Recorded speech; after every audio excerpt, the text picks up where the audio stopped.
Sa bawat problema at gulo ay laging may dalawang kwento, isang totoo at isang mahilig mambaliktad ng tao. Real talk lang kabeshi. Makinig ka ng mabuti. Kabeshi, naranasan mo na ba yung mapasubo sa isang sitwasyon na parang telenovela sa dami ng twist? Yung tipong sa bawat problema o gulo, parang may scriptwriter sa likod na masipag magdagdag ng flavor sa storya.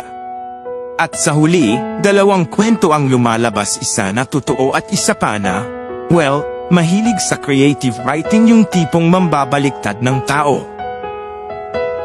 Ito ang realidad, kabeshi. Sa bawat gulo o problema, hindi lang isang anggulo ang meron. Parang camera sa photoshoot, maraming perspective. Pero, hindi lahat ng perspective na yan ay nagpapakita ng buong katotohanan.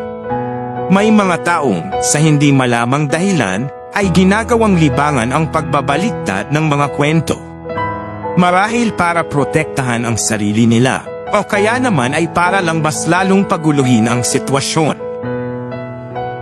Sa ganitong senaryo, mahalaga na maging mapanuri tayo. Hindi yung basta-basta lang tayo naniniwala sa naririnig natin. Kailangan nating maging detective sa sarili nating telenovela.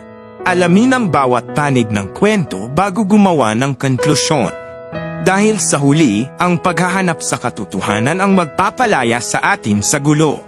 Pero, paano nga ba natin mahahanap ang totoong kwento sa dalawang bersyon na to?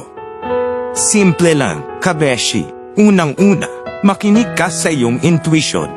Madalas, yung gut feel natin, may sinasabi yan sa atin. Pangalawa, tingnan mo yung consistency ng kwento.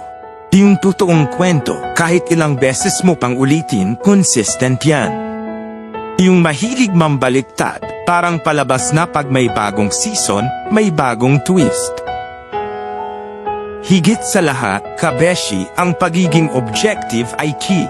Huwag tayong padadala sa emosyon lang. Kailangan nating tingnan ang lahat ng anggulo ng walang kinikilingan.